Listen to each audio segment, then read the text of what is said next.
I'm Mark. I'm 18 years old, and 2 months before my birthday. My stepfather told me to pay him $2,000 a month in rent or get thrown out of my own house. Before I tell you how I not only turned the tables on him but exposed a web of lies that had been spun for nearly a decade, let me know where you're watching from in the comments below. It's always cool to see how far these stories travel. It all started on a Tuesday morning, one of those crisp, early fall days in our quiet suburban neighborhood in Ohio. The air smelled like damp leaves and impending rain, a scent that always made me think of football season and homecoming. I was in the kitchen, trying to finish a bowl of cereal before heading to school, my mind a million miles away, juggling thoughts of college application essays and how many hours I could pick up at the auto shop that weekend. My mom, Sandra, was out for the morning, visiting my grandma who lived a few towns over. The house was quiet, which was rare. Usually, the TV in the living room would be blasting some sports talk show, a constant drone of loud opinions courtesy of my stepfather, Tom. He walked in, and the silence was immediately broken. He didn't make a sound, but he had this presence, this way of sucking all the oxygen out of a room and replacing it with the scent of his expensive cologne. He was a real estate agent, or at least that's what he told people. He carried himself like he was always 5 minutes away from closing $1 million deal, even when he was just in his silk bathrobe and slippers. He poured himself a coffee, his movements slow and deliberate, designed to draw attention. He didn't look at me, but I could feel his gaze on the side of my head, a heavy, judgmental weight. "Mark," he said, his voice a low rumble that always set my teeth on edge. "We need to talk." I kept my eyes locked on the soggy flakes floating in my bowl. "Okay, you're turning 18 in 2 months." He stated it like a prosecutor reading a charge. "Things are going to change around here. The real world isn't a free ride, you know. It's time you learned that." I finally looked up from my cereal. He had this stern, almost predatory look on his face, a look I'd seen him use on people he considered beneath him. This wasn't going to be the welcome to adulthood chat my friends got from their dads. This was an ambush. "Once that birthday hits," he continued, taking a theatrical sip of his coffee, "your contribution to this household is going to be $2,000 a month, rent, or you can pack your bags and get out. Your choice." The spoon in my hand clattered against the ceramic bowl. $2,000? I made maybe $500 a month fixing cars after school and on weekends. The number was absurd. It was impossible. It wasn't a request. It was an eviction notice wrapped in a thin veil of fatherly advice. A hot flush of disbelief and rage crept up my neck. For a split second, the entire kitchen seemed to tilt on its axis. He was kicking me out. In 60 days, he was going to throw me out of the only home I had ever known. I pushed the bowl away, my appetite instantly gone. And then, something inside me snapped. A strange, cold calm washed over the panic. It was the kind of chilling clarity you get right before a car crash. I looked at him, really looked at him. This man who had slept in my father's bedroom for 8 years, who had parked his luxury car in my father's garage. And then I said it, my voice steadier than I could have ever imagined, though it felt like it was coming from someone else entirely. "A real estate agent who doesn't know who owns the house he's living in? That's interesting, Tom." The self-satisfied smirk on his face faltered, just for a second, replaced by a flicker of genuine confusion. He had no idea what was coming. And in that moment, I knew I wasn't a kid anymore. The game had just changed, and I was going to play to win. To really understand how we got to that kitchen confrontation, that moment of pure ice-cold defiance, we have to go back. Way back. 12 years back, to a life that feels like it belonged to someone else. This house, a spacious 4-bedroom colonial with a big, welcoming yard and a tire swing my dad hung from the sturdiest branch of the old oak tree, wasn't just a structure of wood and nails. It was my whole world. It was a living museum of the only man I ever truly called Dad. My biological father, Richard, passed away when I was 6 years old. It was a brief, brutal war with cancer that took him from us way too soon. My memories of him are like scattered Polaroids, faded at the edges but vivid in the center. I remember the smell of sawdust and fresh-cut grass that always clung to his clothes, I remember him teaching me how to properly hold a hammer in the garage, his large, warm hand covering mine. Measure twice, cut once, mark, he'd say, tapping his temple. That works for wood, and it works for life. I remember the rough, comforting feel of his 5 o'clock shadow when he'd kiss me goodnight, and the deep, rumbling sound of his laughter that seemed to make the whole house feel safe. He built this house with his own 2 hands, and every floorboard, every window frame, felt like a part of his soul. My dad was a smart man, planner. He must have known my mom, Sandra, would be lost without him. He loved her deeply, but he knew she was gentle, fragile, easily swayed by strong personalities. So, in his will, he did something incredibly insightful, something that would become my ultimate shield. He left the house directly to me, not to her. He set up a special trust fund, a legal fortress around my inheritance. The house would be managed by my mom as the trustee, allowing her to live here and raise me, but the deed, the actual undeniable ownership, would only be publicly recorded and legally transferred into my name on the exact day I turned 18. Until then, on paper, it was an asset of the Mark Jansen Trust, not Sandra Jansen. He also created a separate, generously funded maintenance account, a pot of money specifically for property taxes, insurance, upkeep, and any major repairs. His own father, my grandpa, a retired accountant and a man as solid as the oak tree in our yard, was the executor of the will. He made sure I understood, even at a young age, the gravity of my father's gift. Your father wanted to make sure you always had a home, Mark, he told me, his hand on my shoulder, his voice thick with emotion. No matter what happens, no matter who comes or goes, this is yours. The first few years after he died were a gray, formless blur of grief. It was just me and Mom, and the house my dad had filled with laughter now echoed with silence. My mom's sister, my Aunt Claire, who had my dad's practical nature and a sharp eye for phonies, moved in for almost a year to help us get back on our feet. She was my rock. She never tried to replace my dad, but she kept him present. Your dad planted these roses, she'd say while we were gardening. He said they were tough, just like your mom. She made sure I didn't forget.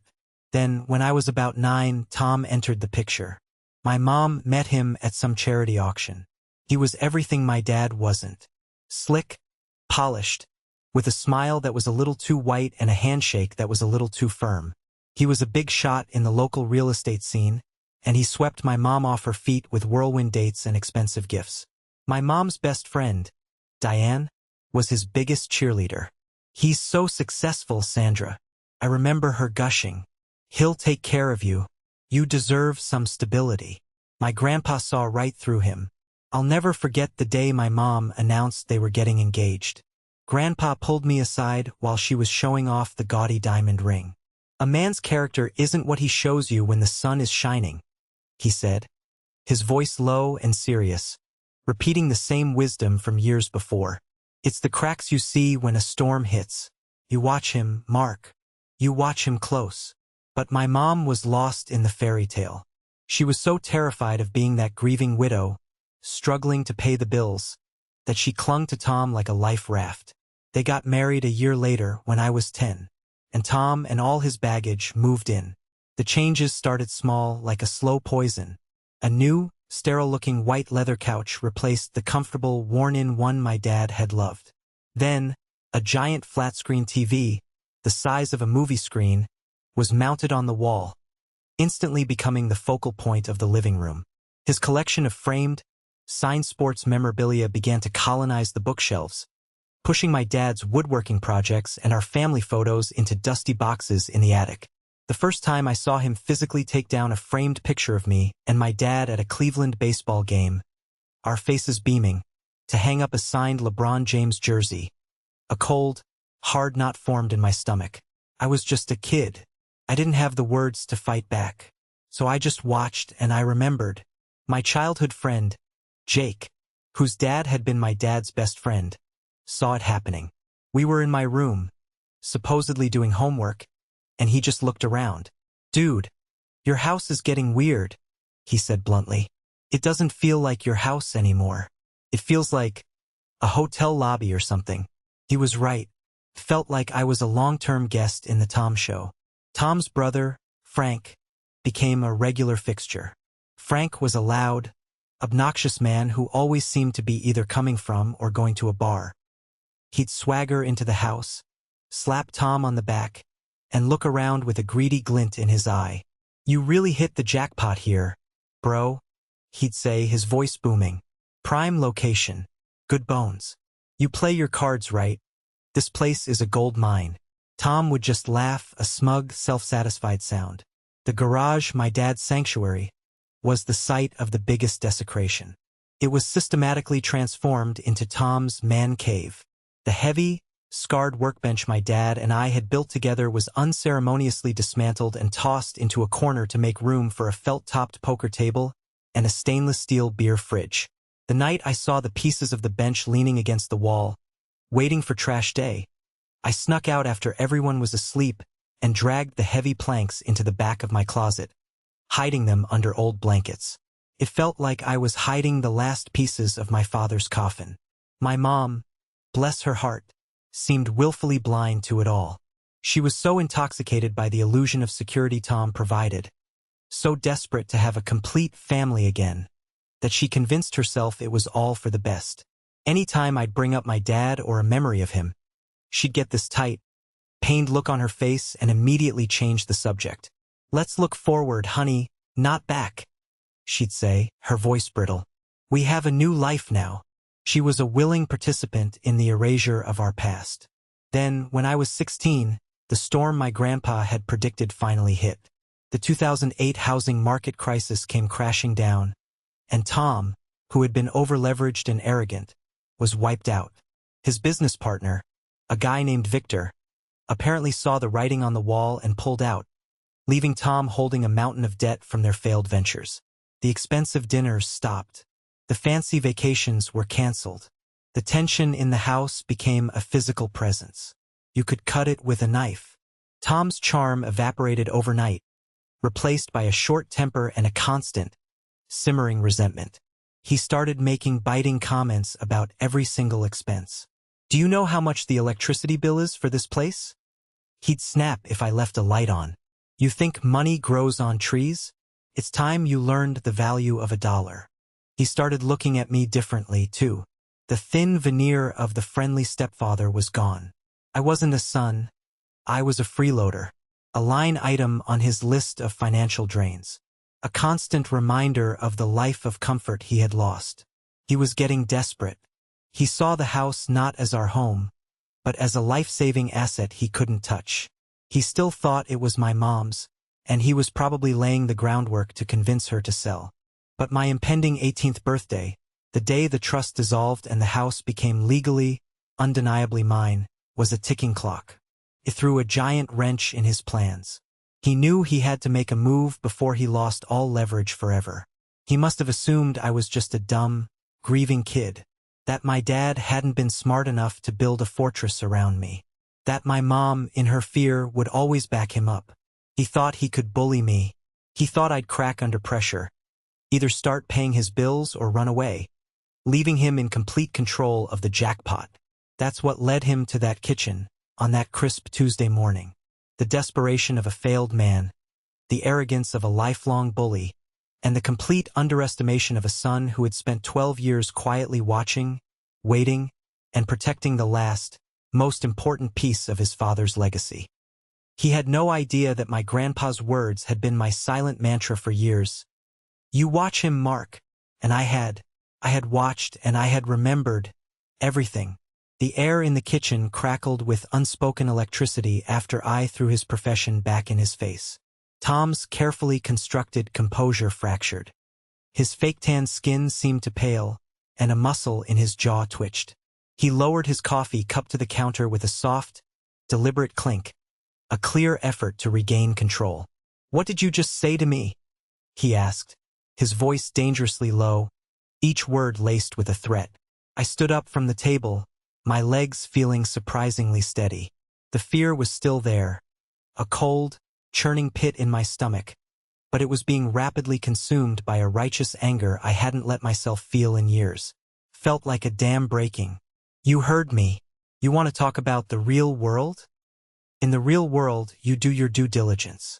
You don't demand rent for a property you have absolutely no claim to.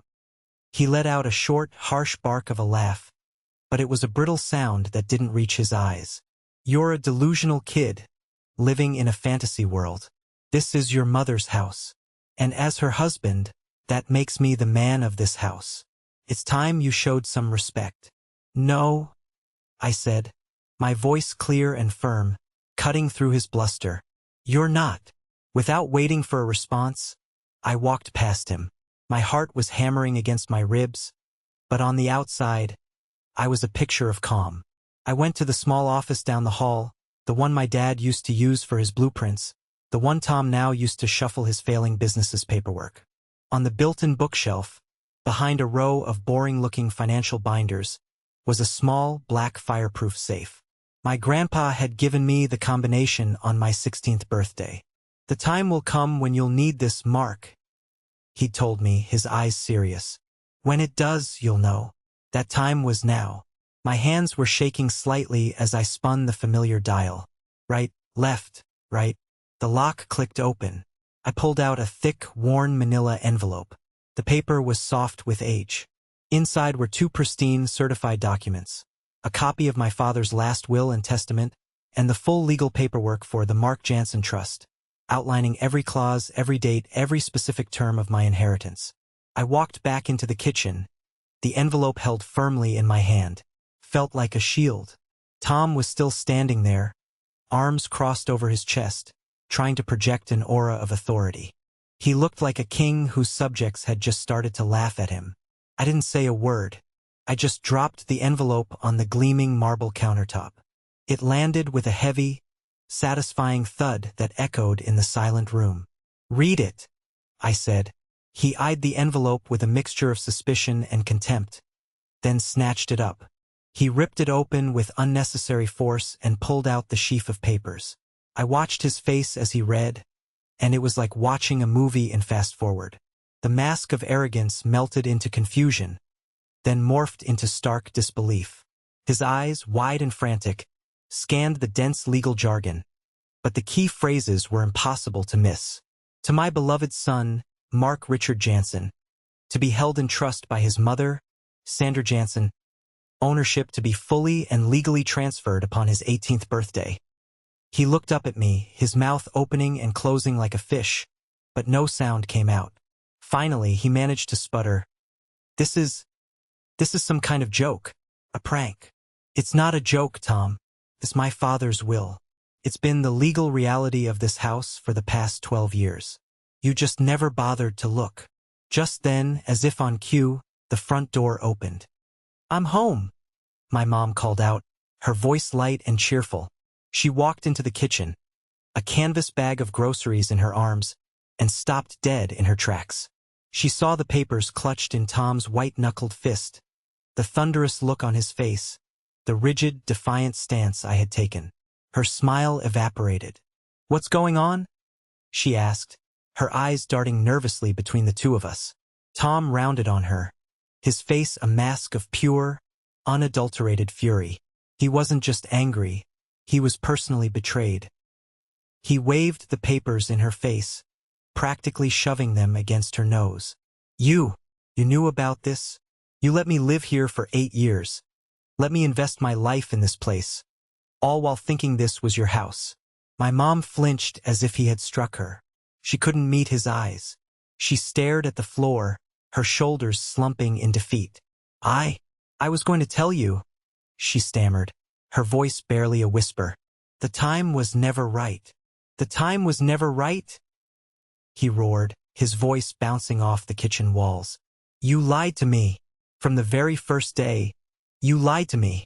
And there it was, the first ugly crack in the foundation of their marriage. In that instant, it was no longer about me.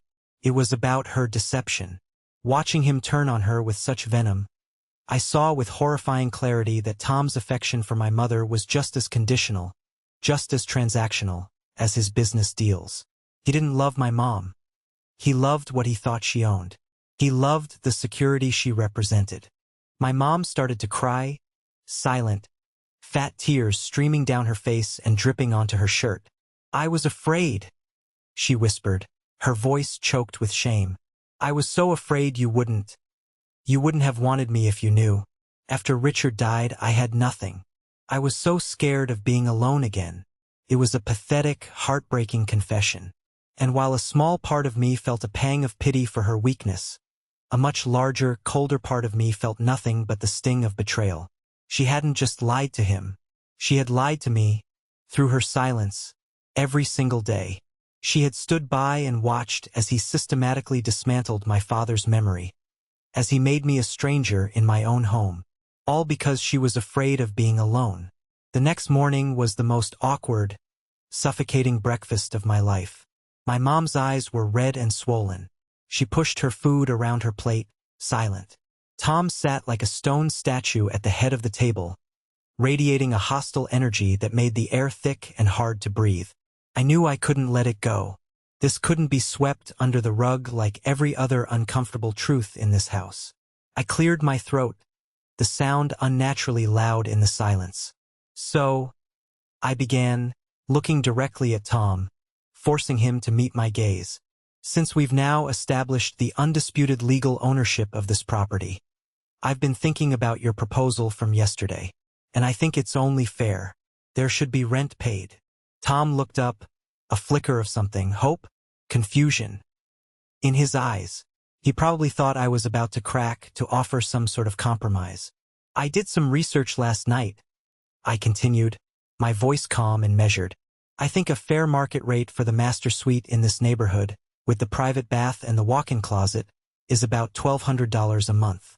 Utilities not included, of course. So, I guess the real question is, will you be paying by check, or should I set up a direct deposit for you, Tom?" The color drained from Tom's face. He looked like I had just slapped him. My mom gasped, her hand flying to her mouth, her eyes wide with shock. Tom shot up from his chair, his fist slamming down on the solid oak table, rattling the plates and silverware. "You ungrateful little brat!" he screamed, his face contorting into a mask of rage, turning a blotchy, alarming shade of red. "After everything I've done for you, for this family, I put a roof over your head. This roof." I shot back, my own voice rising to meet his, the years of suppressed anger finally boiling over. "This roof was here long before you were. You've spent 8 years living rent-free in a house my father built with his own hands, and you have the absolute nerve to call me ungrateful for asking you to contribute like any other adult." The shouting match was in full swing, a tornado of accusation and resentment, when a key turned in the front door. It was my uncle Robert, my mom's brother. He was a partner at a downtown law firm, a sharp, no-nonsense guy who, like my Aunt Claire, had never been Tom's biggest fan. He was supposed to be dropping off some tax documents for my mom. He walked in on the scene, Tom screaming, his face purple with rage, my mom sobbing hysterically, and me standing my ground on the other side of the table. "What in God's name is going on in here?" Robert demanded, his powerful lawyer voice cutting through the chaos like a judge's gavel. It all came tumbling out in a messy, emotional torrent. The rent demand, the will, my counterproposal, Tom's accusations, my mother's tears. My uncle listened with a lawyer's patience, his expression growing more and more grim as the story unfolded. When it was all over, he walked over to the table and picked up the legal documents I had left there. He read them carefully, his sharp eyes missing nothing.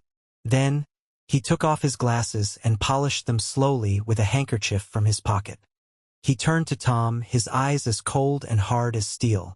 "Tom," he said, his voice quiet but carrying more weight than all of Tom's shouting. "Let me explain the legal reality to you, since it seems to be a difficult concept for you to grasp. Not only do you have zero legal claim to this property, but your attempt to extort rent from the legal owner, a minor no less, could be very seriously construed as harassment and exploitation. Mark is being remarkably generous. Frankly, if he wanted to, he could serve you with eviction papers tomorrow morning. And he would win, without question. Do you understand me?" The authority in his voice, the sheer, unshakable weight of the law, did what my shouting never could. Completely and utterly deflated Tom. The rage evaporated, replaced by a humiliating, impotent silence. He looked from my uncle's stern face to my own, and in his eyes, I saw the dawning realization that he had lost. The power dynamic in the room had shifted, permanently and irrevocably. Without another word, Tom turned on his heel, snatched his car keys from the hook by the door, and stormed out. He slammed the front door so hard that a picture frame on the hallway wall vibrated, lost its purchase, and fell to the hardwood floor. It was a photo of me and my mom, taken a few years ago at a 4th of July picnic. It landed face down, the sound of the glass shattering echoing the state of our broken family. The days that followed Tom's theatrical exit were thick with a tense, waiting silence. He was staying with his brother, Frank, licking his wounds. The house felt strangely peaceful without his constant, brooding presence. But it was the false peace of a battlefield after the first wave of attack. You knew the other side was just regrouping, planning their next move. My mom drifted through the rooms like a ghost, her face pale and drawn, dark circles under her eyes. She tried to talk to me a few times, starting with a hesitant, "Mark, we need to," but I would just shake my head and walk away. The wound of her betrayal, the lie of omission she had lived for 8 long years, was still too raw to touch. I couldn't look at her without seeing her standing by, silent, as he replaced my father's memory piece by piece. So I retreated into myself, focusing on what I could control. I wasn't just a kid anymore. I was a homeowner with an unwanted tenant at large. My decision to stand up for myself had solidified into something hard and unyielding inside me. This was more than a house. It was about respect. It was about my father's legacy. It was about drawing a line in the sand. I spent my nights online, a warrior in the glow of a laptop screen. I devoured articles about landlord-tenant laws in Ohio.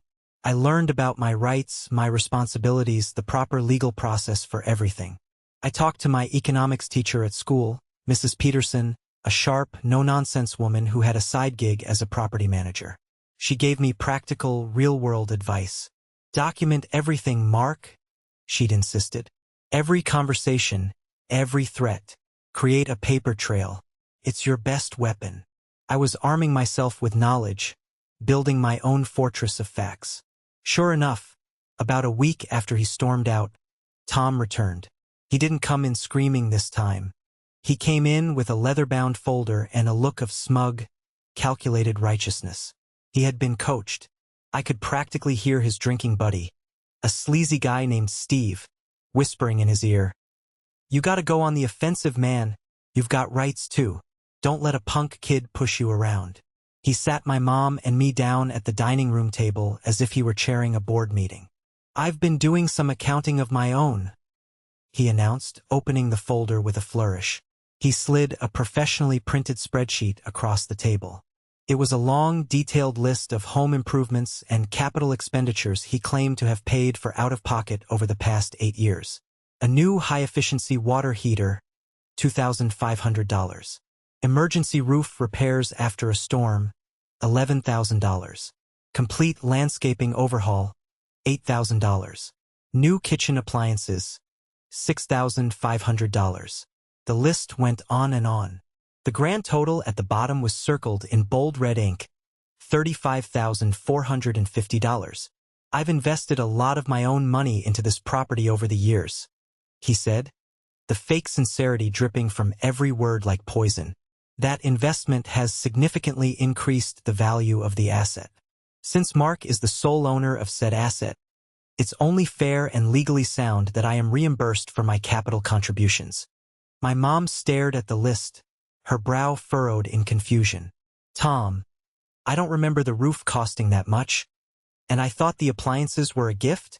"It was an emergency repair, Sandra. You were visiting your sister that weekend, remember? I had to handle it," he snapped, his patience already wearing thin. "And the appliances were an investment in the property's value." My blood ran cold. He was a phenomenal liar. He mixed half-truths with outright fabrications, creating a narrative that was hard to disprove on the spot. $35,000. It was a financial anchor designed to sink me, to force me into a position where I'd have to sell the house just to pay him off. I felt a surge of pure, unadulterated panic. Maybe he was smarter than I thought. But my dad had been smarter. In the midst of my panic, my grandpa's words echoed in my mind. Your father planned for everything. It was like a splash of cold water to the face. A jolt of clarity. I excused myself from the table, my heart pounding a frantic rhythm against my ribs. I need to make a phone call, I said, my voice tight and controlled. I went into my room, closed the door, and dialed my grandpa's number with trembling fingers. I explained the situation, the spreadsheet, the $35,000 demand, my voice cracking with desperation. My grandpa was silent for a moment on the other end of the line. Then I heard him chuckle. It was a low, rumbling sound, like distant thunder. That son of a bitch, he said, and there was almost a note of admiration in his voice for the sheer audacity of the man. He's predictable, I'll give him that. He always goes for the wallet. Mark, listen to me. Go to my house. Now. In the cedar chest at the foot of my bed, on the left side, under the old army blankets, there's a blue binder. It's time you and your mother saw it. My grandparents lived just 10 minutes away. I was out the door before Tom could even ask where I was going, shouting something about needing a book for school. My grandma let me in, her kind face etched with worry. I went straight to my grandparents' bedroom, my hands trembling as I lifted the heavy lid of the chest. The rich, clean scent of cedar and mothballs filled the air, a smell of safety and history. And there it was, just as he'd said. A thick, royal blue 3-ring binder. The label on the spine, in my grandpa's neat, blocky handwriting, read, 125 Maple Drive Maintenance and Upkeep Fund. I drove back home, the binder sitting on the passenger seat like a briefcase containing a nuclear launch code. I walked back into the dining room. Tom was in the middle of consoling my mom, who was now crying softly. It's just business, honey, he was saying, patting her hand in a condescending way. We have to be practical and unemotional about this. I placed the blue binder on the table right next to his fraudulent spreadsheet. It made a solid, authoritative sound. Speaking of being practical and unemotional, I said, my voice ringing with a newfound confidence I didn't even know I possessed. I think you'll find this accounting to be a little more accurate. I opened it. Inside, in pristine, clear plastic sleeves, were 12 years of financial records. Bank statements from the maintenance fund my father had set up. Canceled checks, invoices, receipts. Everything was meticulously organized by year. Every single major repair Tom had listed on his spreadsheet was there. The new water heater, paid for with a check for $1,800 from the 125 Maple Drive Maintenance Fund, signed by Sandra Jansen. The roof repairs, documented with an invoice for $7,200, also paid for from the fund, also signed by my mother. Page after page of undeniable, black and white evidence that not only had Tom not paid for a single damn thing, but that my mom had been using the very fund my father had created, all while Tom was either completely oblivious or, more likely, knowingly complicit in the deception. Tom stared at the open binder, and all the color drained from his face. He looked like he had seen a ghost. My mom looked at it, and a different kind of horror dawned on her face, the horror of self-realization. She saw her own signature over and over again. She had been a part of the lie for so long. She had started to believe it herself. She had been spending my inheritance, all while complaining about money. The spreadsheet with its $35,450 demand lay on the table between us, a pathetic, fraudulent piece of paper, exposed for the garbage it was. The second wave of the attack was over, and Tom hadn't just lost. He had been utterly and completely annihilated. The silence in the room was absolute, broken only by a single, choked sob of shame from my mother. The discovery of the maintenance fund binder was a tactical nuke in our Cold War. It wasn't just proof against Tom. It was a mirror forced in front of my mother's face, showing her a reflection she couldn't deny. The lie was no longer an abstract thing she could hide from. It was there in black and white, documented and dated, in her own elegant handwriting. Tom left again after that, but this time there was no door slamming, no righteous indignation. Just a quiet, defeated shuffle out the door like a dog with its tail between its legs. The air he left behind wasn't tense anymore. It was heavy, suffocating with the weight of exposed truth. I knew this couldn't be the end. We couldn't live in this limbo, with Tom floating in and out of our lives like a toxic ghost, lobbing threats and lies whenever he felt cornered. We needed a resolution. Final one. This had to stop for good. With the cold, clear guidance of my Uncle Robert, I decided to call one last family meeting. This wouldn't be an ambush or a shouting match. This would be a formal, structured negotiation. It was time to stop being a kid reacting to the chaos and start being the man who owned the house. I had Uncle Robert send a formal email. He invited my mom, my Aunt Claire, and Tom. He also, at my specific instruction, CC'd Tom's brother, Frank. Mark feels it's important that all involved family members are present to find an amicable path forward. The email read, "My uncle thought inviting Frank was a strategic error. He's a hothead, Mark, a wild card." Robert had warned over the phone, but I had a feeling, a cold, gut instinct that Frank, in his blustering, alcohol-fueled stupidity, was a liability Tom couldn't control. Frank was my wild card, not Tom's. It was a calculated risk, and I was ready to take it. A few days later, we were all gathered in the formal living room, a room we rarely used. It felt like a peace summit being held in a war zone. Me, Aunt Claire, and Uncle Robert sat on the new, ridiculously expensive white leather couch, Tom's couch. My mom sat in a single armchair off to the side, looking small and fragile, trapped in a geographic and emotional no-man's land. Tom and Frank sat opposite us on two stiff-backed chairs, looking uncomfortable and deeply resentful. I had rehearsed what I was going to say 100 times. I had notes on a small index card in my pocket, but I didn't need them. The words were burned into my memory. I took a deep breath, the air tasting of stale potpourri. "Thank you all for coming," I started, my voice clear and even projecting a confidence I was only just beginning to feel. I didn't call this meeting to rehash the past or to point fingers. I called it to propose a way forward. I looked directly at Tom, forcing him to meet my gaze. "I don't want to kick you out," I said, and I meant it. For my mother's sake, I had to try. "You're my mother's husband, but things have to change.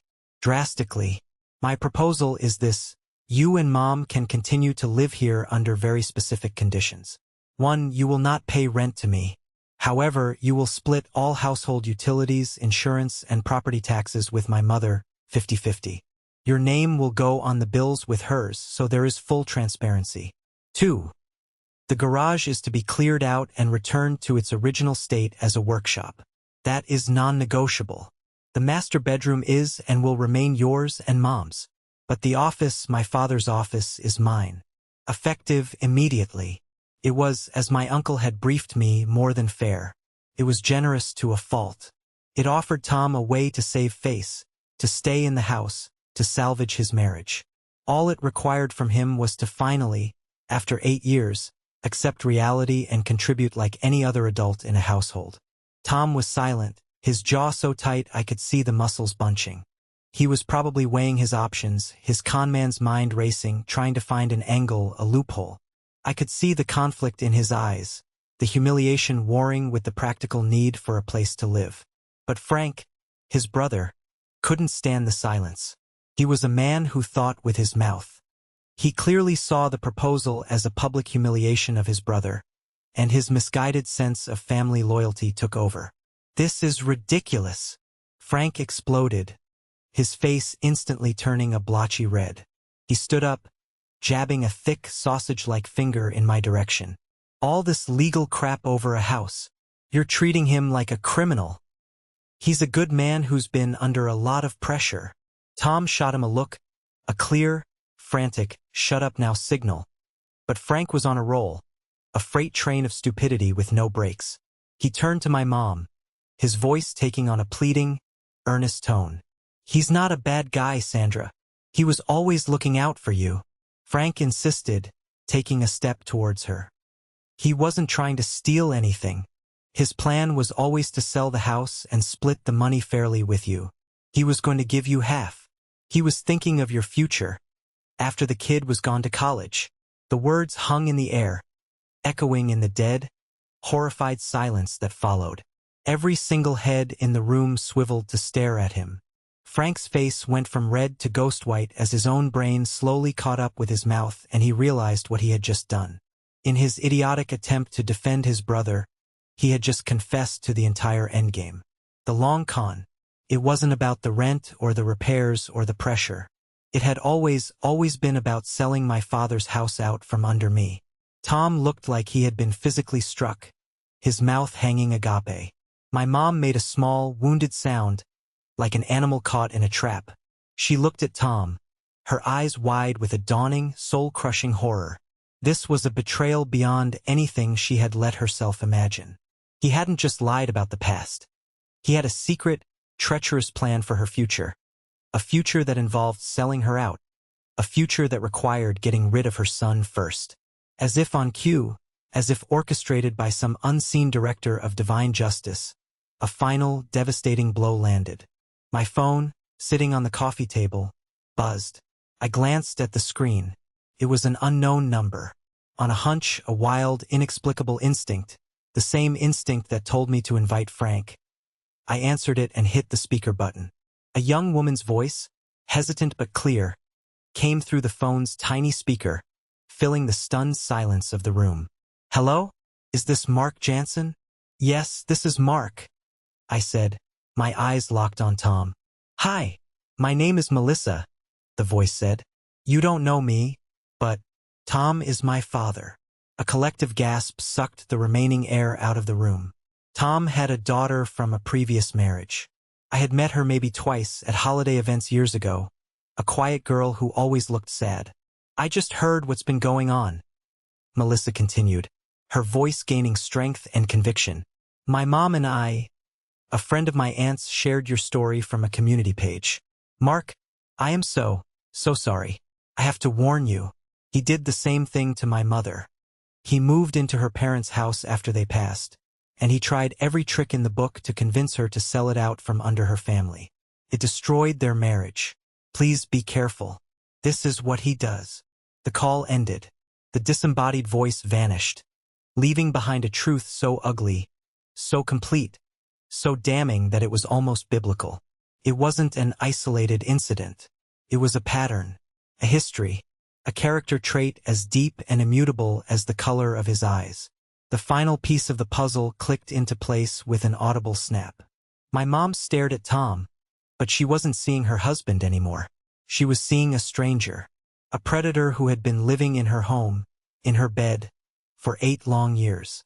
The war was over, and the only casualty was the elaborate, suffocating lie we had all been living. The aftermath of the double-barreled confession, Frank's idiotic blunder and Melissa's ghost-in-the-machine phone call, wasn't loud or explosive. It was a deafening, soul-shattering quiet. The truth had landed with the force of a bomb, and all that was left was the ringing in our ears and the acrid smell of smoke. Tom didn't even try to defend himself. What could he possibly say? His own brother and his own estranged daughter had just testified against him in a court of family opinion from which there was no appeal. He just sat there, slumped in his chair, a man completely and utterly exposed. He seemed to have physically shrunk.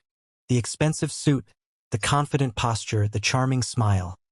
It was all a costume, and it had just been ripped off, leaving only a hollow, pathetic shell of a man. It was my mother who finally broke the silence. She stood up from her armchair, her movements slow and deliberate, like an old woman rising from a long sleep. Her face was a blank canvas, wiped clean of all emotion. No anger, no sorrow, just a profound and chilling emptiness. She didn't look at me or my aunt or uncle.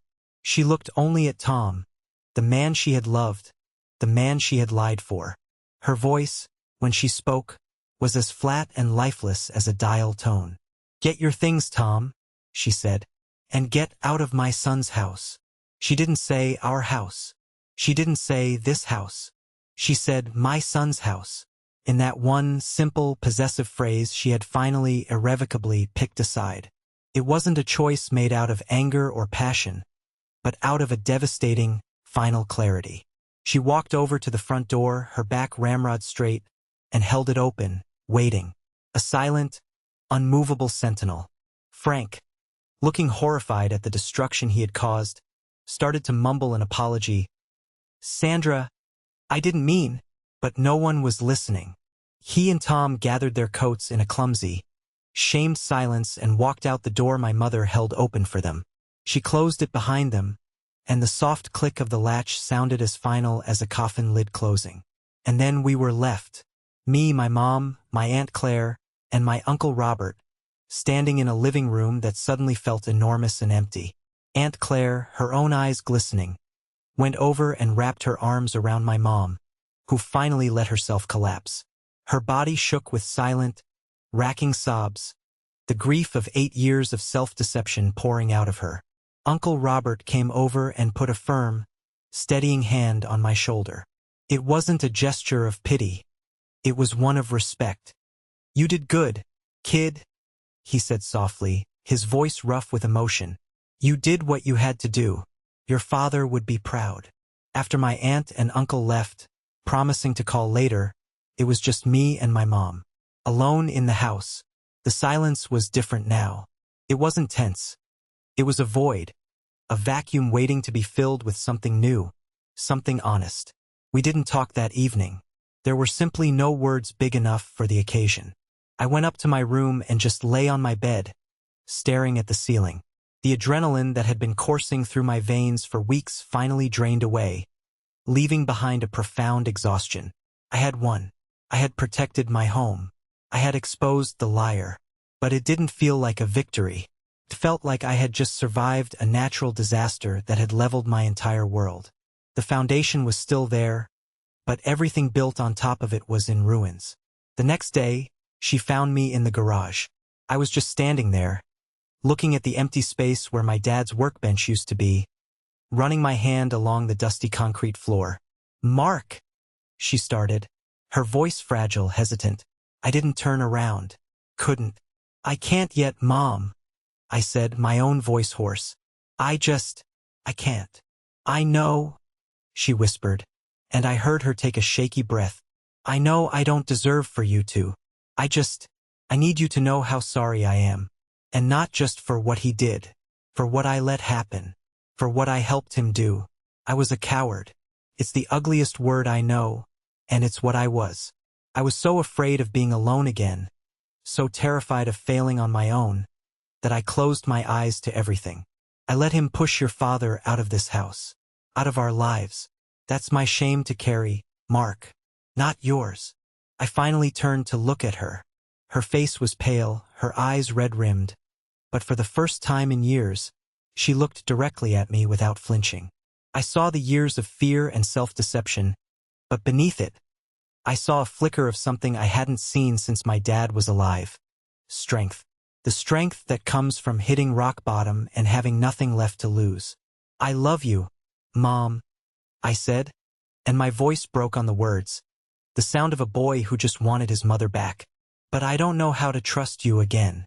I don't know if I can. Every time I look at that couch or that TV, I just see you letting him do it." "I know," she said, nodding, fresh tears welling up but not falling. "I understand. Trust isn't given. It's earned. And I'll spend the rest of my life trying to earn it back, if you'll let me. I'll start by getting rid of that couch." That conversation wasn't a resolution. It wasn't a hug that made everything okay. It was the painful, honest, brutal beginning of something new. It was two broken people, a mother and a son, standing in the wreckage of their family, finally admitting just how much work there was to be done. The house was mine, the liar was gone, but the foundation of our family was cracked right down the middle, and I had no idea if we could ever truly repair it. The next 3 months were a strange, quiet period of reconstruction, both literally and figuratively. It was like learning to walk again after a devastating injury.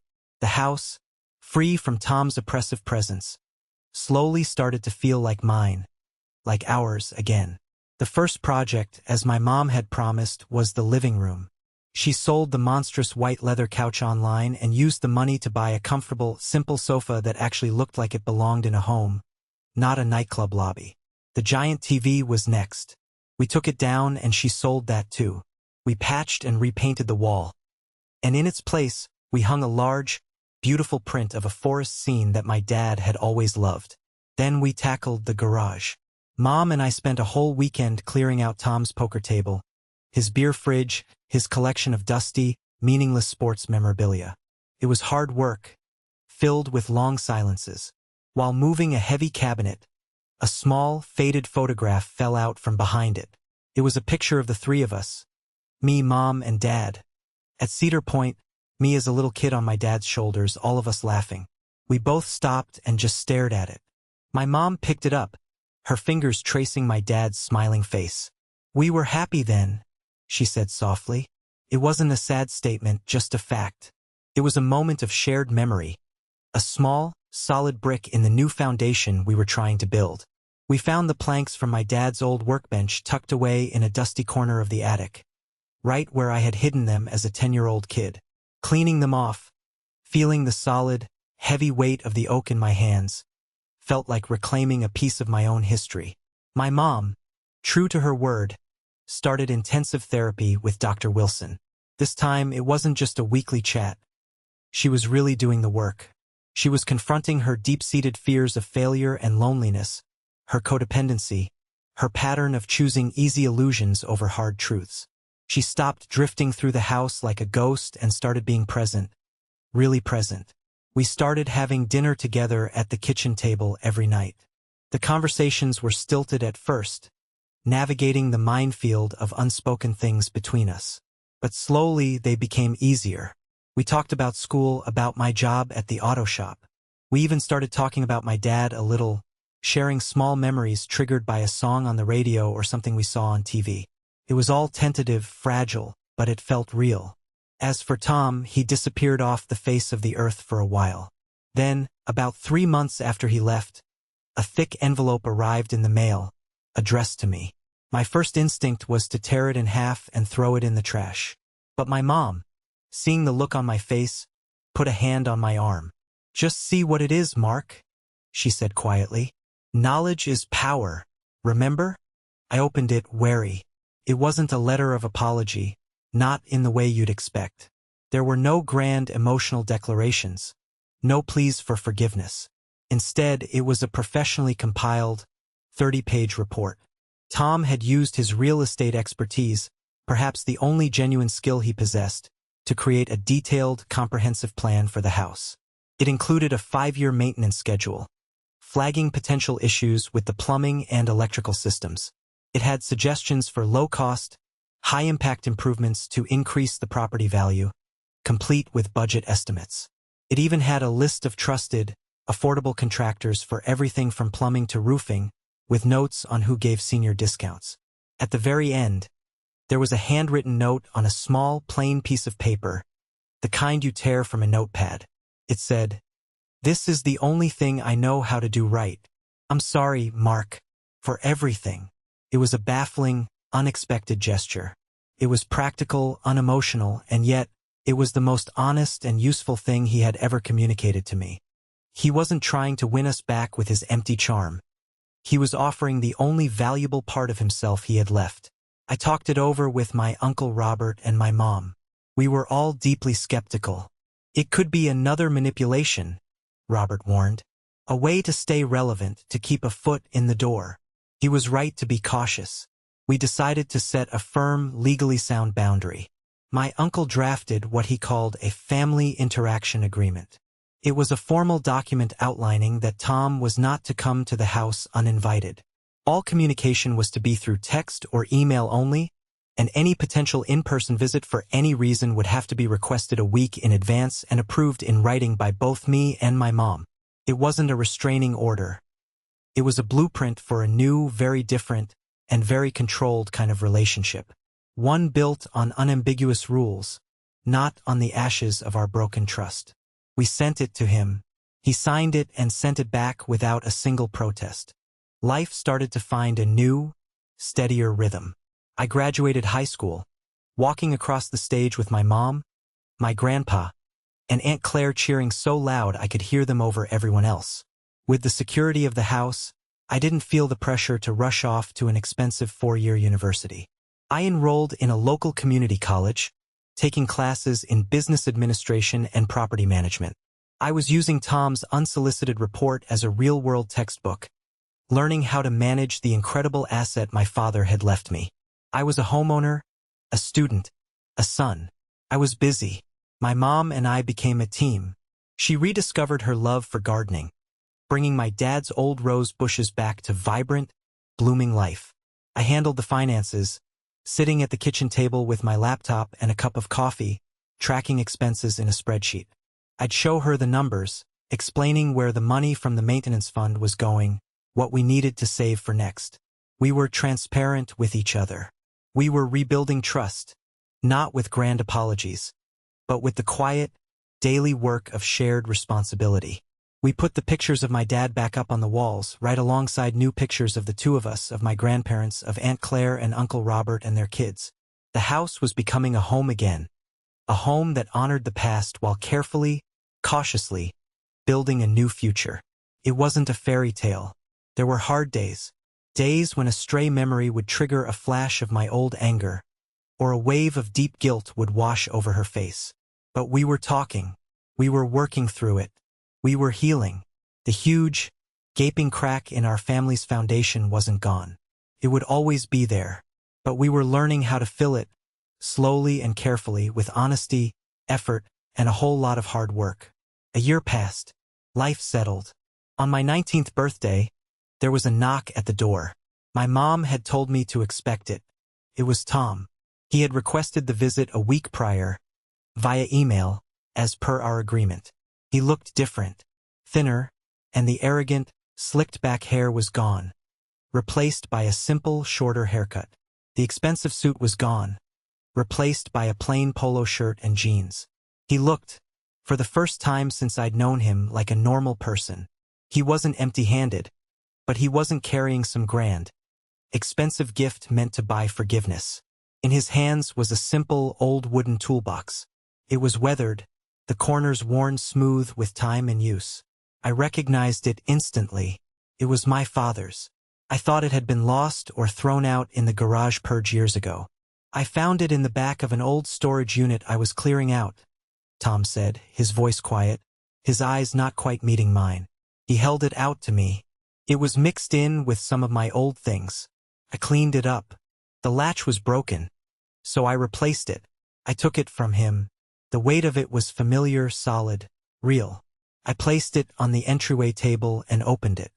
Inside, all of my dad's old, familiar tools were nestled in their places.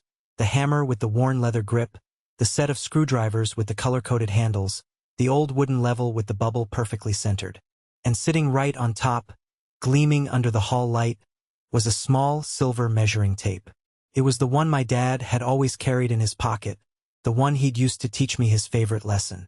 Tom had polished it until it shone like new.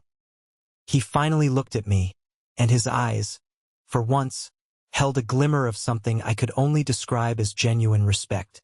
"Your father was a builder," he said. "A good one. He knew how to make things last. He would be proud of how you're building this family back up." He didn't stay long. He wished me a happy birthday, gave my mom a brief, awkward nod, and left. There was no big emotional scene, no request for forgiveness, no dramatic reconciliation. It was just a quiet gesture, an acknowledgement of the man whose legacy he had tried so hard to erase, and of the son who had refused to let him. Later that evening, I sat at the new workbench my mom and I had built together in the garage, the reclaimed wood of my dad's old bench forming its solid top. I held the old measuring tape in my hand, its cool metal a solid, comforting presence. I pulled out the tape and let it retract with a sharp snap. "Measure twice, cut once," I whispered to the empty garage. I looked around at the house, at the life my mom and I were so carefully piecing back together. I realized then that my father's legacy was never just the house. It wasn't the wood and the nails and the property lines. It was the philosophy. It was the call to be a builder, to be a person of integrity, to measure your choices, to plan for the future, to protect what matters, and to stand up for what's right, even when your voice shakes and your knees are weak. The fight with Tom had been the most difficult, painful year of my life, but it had forced me to grow up. It had forced me to find a strength I never knew I had. I hadn't just saved my home. In a way, I had saved myself, and I had helped my mom find her way back, too. I finally understood. A true legacy isn't something you're given like a gift. It's something you choose to carry, something you earn, something you build upon day by day, choice by choice. And my work was just beginning. Thank you for listening to my story. I hope it resonated with you in some way. Have you ever been in a situation where you had to fight for something that was rightfully yours? Share your story in the comments below. I read them all. And don't forget to like and subscribe so you don't miss what's next.